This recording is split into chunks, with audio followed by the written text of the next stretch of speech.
Here's hoping you never have to use it. But if you do get a flat tire, knowing how to use your tire service kit repair system will get you back on the road quickly and safely. If equipped, the tire service kit is located under the load floor behind the rear seat. Remember that roadside assistance may be available. Consult your owner's information for details. If you do experience a flat tire, pull over to a safe location and turn on your hazard lights. Position the tire that needs inflating so that the valve stem is located near the ground.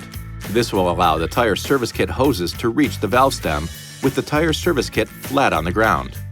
Place the transmission in park, turn off the ignition, and set the parking brake.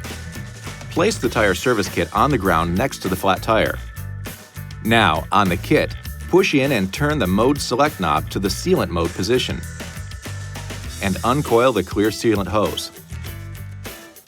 Remove the cap from the fitting at the end of the hose. Remove the valve stem cap and screw the sealant hose fitting onto the valve stem.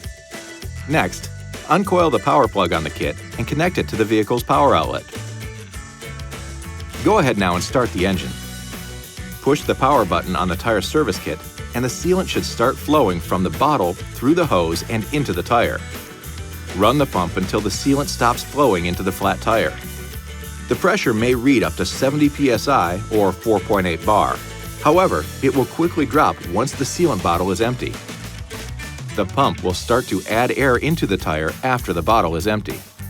Continue to fill the tire to the correct pressure indicated on the tire placard. If the tire does not inflate to 26 psi or 1.8 bar within 15 minutes, the tire is too severely damaged and will need to be replaced. Do not drive the vehicle. Once the tire has reached the correct pressure, turn the pump off. Remove the speed limit sticker reminder from the top of the sealant bottle and place the sticker on the instrument panel. Disconnect the sealant hose from the valve stem and install the valve stem cap. Unplug the kit from the power outlet and place the kit in its proper storage location. The next step is important.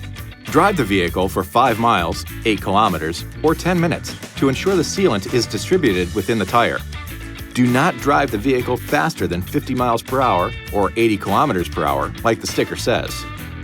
After 5 miles, 8 kilometers, or 10 minutes, pull over again to a safe place to check the tire pressure using the tire service kit.